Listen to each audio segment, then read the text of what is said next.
It's wonderful to meet you. Thank you for taking a minute out today. I Yeah, appreciate it. thank you. You bet. So before we get into your work, I want to know this. 5 years ago, this pandemic changed everything about our realities. How did you get through the COVID-19 pandemic of 2020, and how has it changed and affected the way that you do things in 2025? Oh my gosh, in so many ways. So the pandemic for us, we own restaurants. Yeah. So the pandemic for us was very, very traumatic. In the state of Nevada, we had to basically shut down all of our restaurants at the time. At that time, we only had two. We were just getting started. We had just opened our second restaurant at the end of 2019, right before New Year's. So it had only been operating for a few months.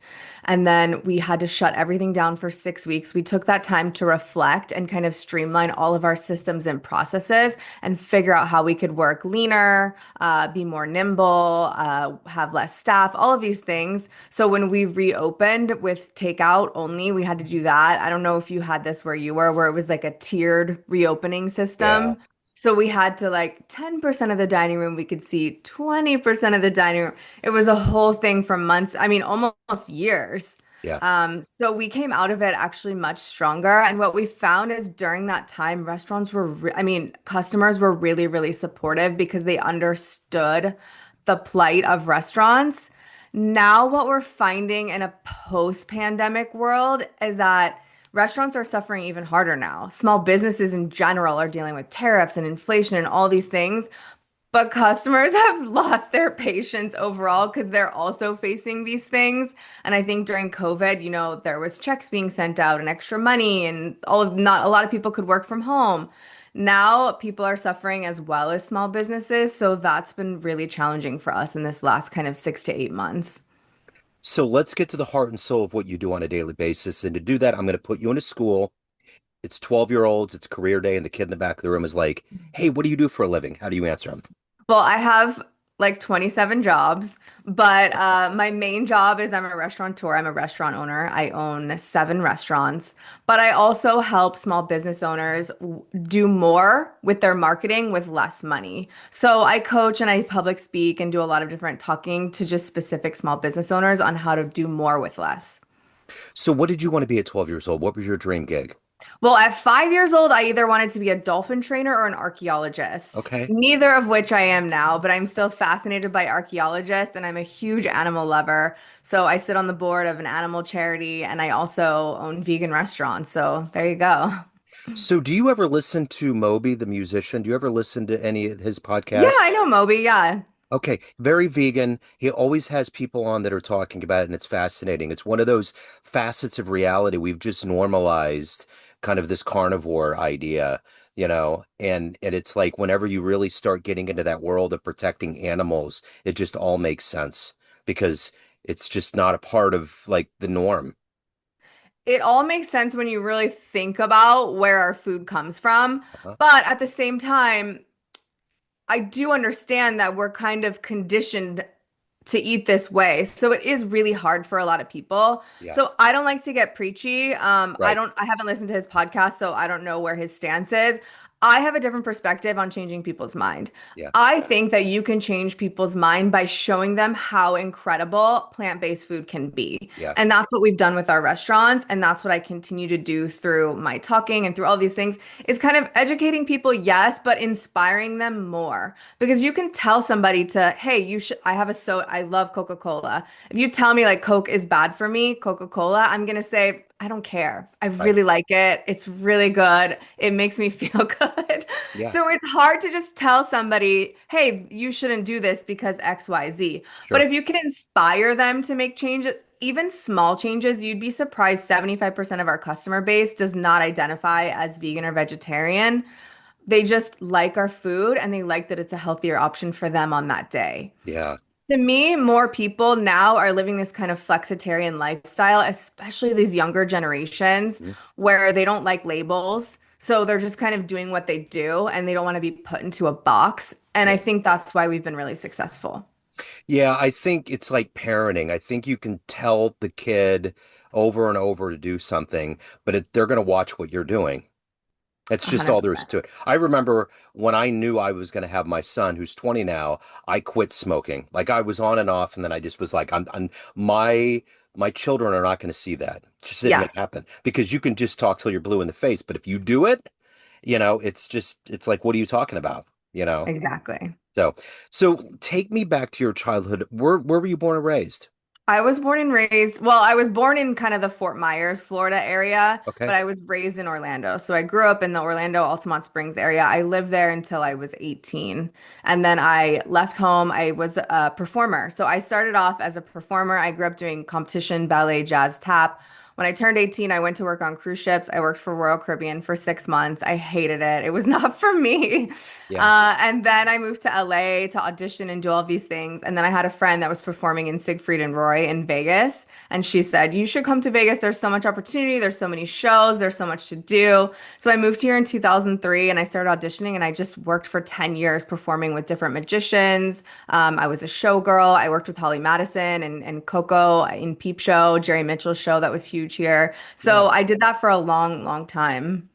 So what were the early foundational elements of getting into performing and being an entrepreneur and evolving to where you are? What were those seeds that were planted early on?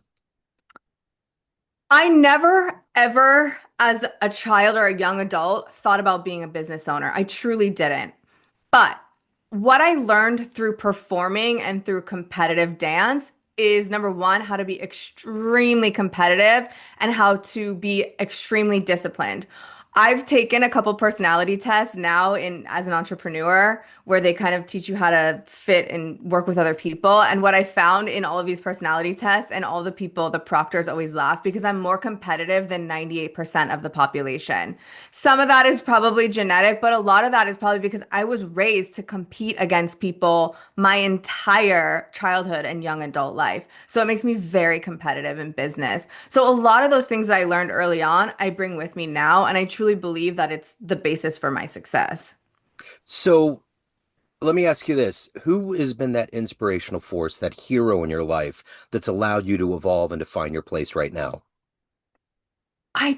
People ask me this all the time. I don't have one hero. Right. I have so many people that I respect, and I'm always finding new people that I respect and I admire.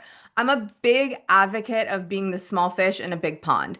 I'm constantly putting myself in situations with other people that are bigger, that are better, that have done these things before me, because I believe that those people have the most to give me and to offer me. And you'd be surprised how many of those people are very just willing to give you advice for free. Even if it's a tiny nugget that you take from somebody that's been there before you, it's so valuable. Who's your favorite entrepreneur? If you could meet one that's alive right now, spend time with them, like you said, that would help you on your journey, who would that be? That's a hard question. Um, I mean, I like Mark Cuban. I think he's done a lot of really good stuff. I think what he's doing right now with the drug companies and making prescription drugs more affordable is very admirable. There's so many people. I actually did meet Mark Cuban not that long ago for like a hot second. Yeah. But yeah, there's so many people that are out there just doing so many things nowadays. I mean, think about it. Like I could name 100 entrepreneurs right now, where 20 years ago, there Yep. was very few of those Yep. people that you could name. Absolutely. So let me ask you this. What is it that motivates you to do this work? I mean, you have to stay on top. Being an entrepreneur, you have to evolve. The world changes fast. What gets you up every day? What motivates you to not only do it, your business at a high level, but your own soul? What is that collective energy for you every day? It's a combination. So for my own soul, I think all the projects that I'm involved in and that I work on revolve around speaking up for the voiceless. So I'm a huge animal advocate. I've been in animal welfare for over 20 years. The animal scene here is kind of dismal. I walked out my door. If you go on my Instagram, you'll see the video. I walked out our we pulled out our driveway the other day and there was an emaciated tiny little dog that we had to ditch our day and spend 2 hours rescuing and Wow. making sure it got to the proper shelter and all of these things and got vetted. So animal welfare is a huge inspiration for me. We do give back programs at our restaurants. And so we create these viral specials, and then we give a portion of those proceeds back to different charities within the community that align with our brand values. So kind of finding and helping people and animals is a huge thing that drives me. But also, I just really love what I do. Yeah. I love Yes, is it stressful? Yes, are there days where I have anxiety all day and I just want to vomit? Are there days that are extremely hard and I cry? Absolutely. But would I change one single bit of it? Never. So being in the restaurant world, I know when I used to wait tables years ago, it's a crazy world. And I've talked to the owners and it's a different pace from most anything on the planet. What is it about that world, like when you began, that made you say, yes, this makes sense? So it's funny because I was never in the restaurant world. Yes, of course, I worked some restaurant jobs as a teenager and a young adult, but I never was in the management aspect. But my husband, who moved here in 2003, was in that. He worked his way from bar back to busser to all of these things and ended up being like an operations manager for a chain. And that's where he worked with our other two business partners. So they all had this idea of doing this restaurant. I, at the time, owned my own pet care company. So Yeah. I was so far out in the other stratosphere. I was running like a solopreneur business completely by myself after I retired from performing. But I kind of got dragged in, not really knowing much. And I had to kind of go to the school of like learn everything very Yeah. quickly. I had already learned a lot running my own business as a solopreneur, but this is completely different, managing, hundreds of employees and restaurants and food and this. So it was a quick learn, but it's been really fun and I love it. So being an entrepreneur, there's an inherent level of risk that goes into it. When you Yes. look at your career timeline, what's the biggest risk that you've taken? I mean, opening your first restaurant is the biggest risk. Yeah. Like getting that first restaurant off the ground and keeping it open for more than 1 year. Most people don't put enough operating capital. They only think of the money to get them open. Most people spend too much money to open. They're so focused on having this beautiful restaurant and they forget that they have to pay for that. Yeah. So spending too much money in the opening. So we were very, very kind of creative. And I'm a big proponent of being a DIY business owner. You have to do some of the work yourself in the early years to offset the costs. You don't have the money, so you have to use your time wisely. So we did that. We painted, we tiled, we did all of these things. We found a second generation space. We raised enough operating capital to kind of make sure that we had 1 year. And once you get past that 1 year mark, and then once you get past that 5 year mark, the risk begins to kind of subside. But most people never, restaurants are the business that has the highest failure rate. Wow. I didn't realize that.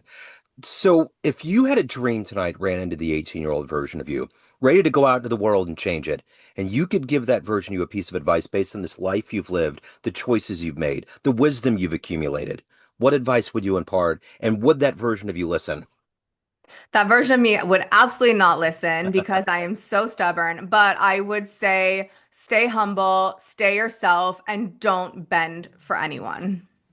So if you walked into a room of everybody that knows you in a business sense, like all of your clients, everybody that you've worked with in the restaurant world and beyond as an entrepreneur, and you could tell them a fun story, go to a podium in that room and tell them a fun story. Maybe the first concert you went to, an amazing trip that you took, jumping out of an airplane, wrestling a crocodile, a fun story. What would you tell that room that would humanize you a little bit? Okay, I'll tell you a fun story. It's actually a funny story, not Yeah, necessarily a fun story, but it involves business, and I think it's people get a kick out of it. yeah. A few months ago, we made this very, very tiny change in our restaurant where we moved you know how sometimes you have that free water on the counter? Uh-huh. Well, we moved it from the front of the counter. It was this lemon infused water to the back of the counter. And we have this very, very big Facebook group called Las Vegas Vegans here. And it's this intense Facebook group that has 20,000 people. Well, they went on, lost their mind, and they canceled us. There was a hashtag Watergate. And they Oh, canceled us over free lemon infused water. Well, they tried to cancel us. There was hundreds of memes, thousands of comments of people just losing their mind. Now, granted, there was still free water. You just had to ask for it yeah, because there was, I mean, I could go into the boring details, sure. but anyways, so we decide, at first we panicked, right? We were freaking out. These people are going to cancel us over water. No one's going to come. And then I was like, let's take a breath. Are these people our customers? Are these the people that are Yeah. coming into our restaurant and paying for our food every day? And the answer was no. So because we understood our community, we knew that we had to push back. We had to be in on the joke and we had to flip the script. So what Yeah. we did is we created a special. It was called the Watergate special, and it was save water, drink margaritas, buy a margarita this weekend, get a free water and a free taco. And we posted it in that group. We made shirts for our staff that said, keep calm, we still have free water. Yeah. And it completely changed. I mean, there was now thousands of comments saying this is the best marketing play I've ever Yeah. seen. Like, this is how you market. And it was because we understood our community and we have been rooted in our community since day one and we know who our customers are, where most business owners would have panicked and just cowered in the corner. We stood up to people that we knew were in the wrong, and that's kind of how we still operate today. Vegas tends to be historically kind of a transient kind of place. You don't hear about a lot of people that live there for a long time. What's the greatest thing about living in Vegas? There are so many great things about living in Vegas. We have the greatest food. You can get any food here and it's phenomenal. We have the best Thai food, the best Italian food. It's incredible. And you can get whatever you want anytime. This is a 24-hour city and now I go to bed at 9:30, but sometimes, at midnight I might want something and I can get it anywhere anytime. So, as a TEDx speaker, what's the best speech that you've ever witnessed in your life?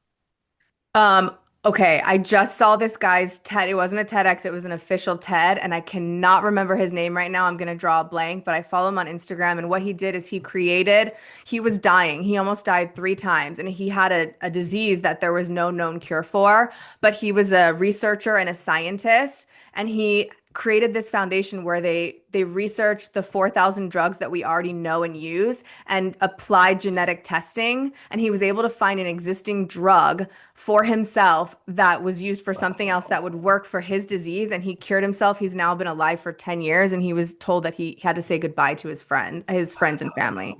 And now he does this for all kinds of diseases because we have so many drugs that are in use already that we haven't done the research to repurpose them because it's not as profitable for drug companies to reuse drugs. It's more profitable for them to make new ones. And Yeah. so he has this foundation where he saves people all the time from incurable diseases. That's crazy. That's so cool. Yeah, Uh, so Google that. I can't yeah. remember what it's called, but if you kind of put that context into Google, they'll find Okay. it. I'll do that and put it in the show notes. So let me ask you this. If everything that you've done, accomplished, and evolved to in your life, what are you the proudest of? Um, I am the proudest of everything that we've built in the last 5 years.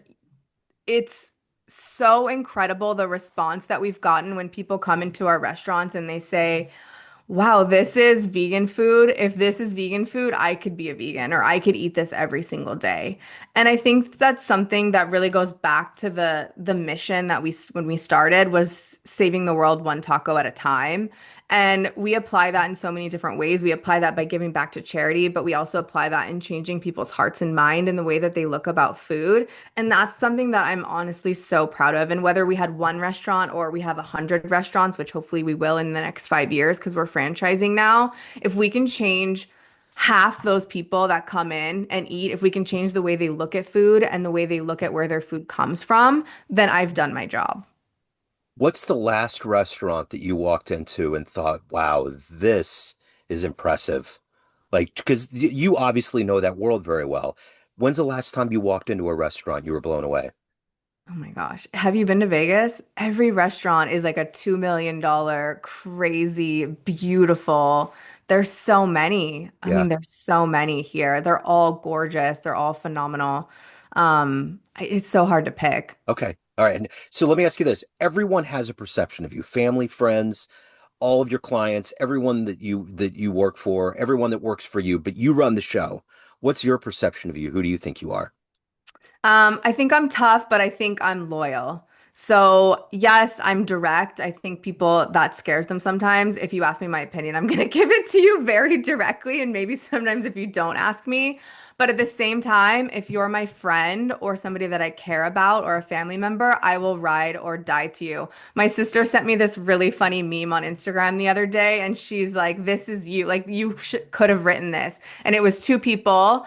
And the one girl was like, I won't give you a hug, but I'll give you my kidney. And that is so me because I'm not this overly affectionate person. But Yeah. if you need me, I will absolutely be there and I will give you my kidney if you need it. That's awesome. So let me ask you this. If anyone wants to reach out, they want to hire you for coaching, any of the other good business, find out the good work you're doing, where do they go? Yeah, you can email me, Kristen at kristencorral.com. You can find me on LinkedIn. It's just Kristen-Corral, or on Instagram is the Kristen Corral. Okay, Kristen, this has been great. I'll put links in the show notes. I'll find out what that TEDx presenter is, and I'll put Yes. that in there as well. Yeah. So So good. this has been great. Thank you so much. I Yeah, appreciate it. thank you. Best of luck with everything. Thank you. Thank you.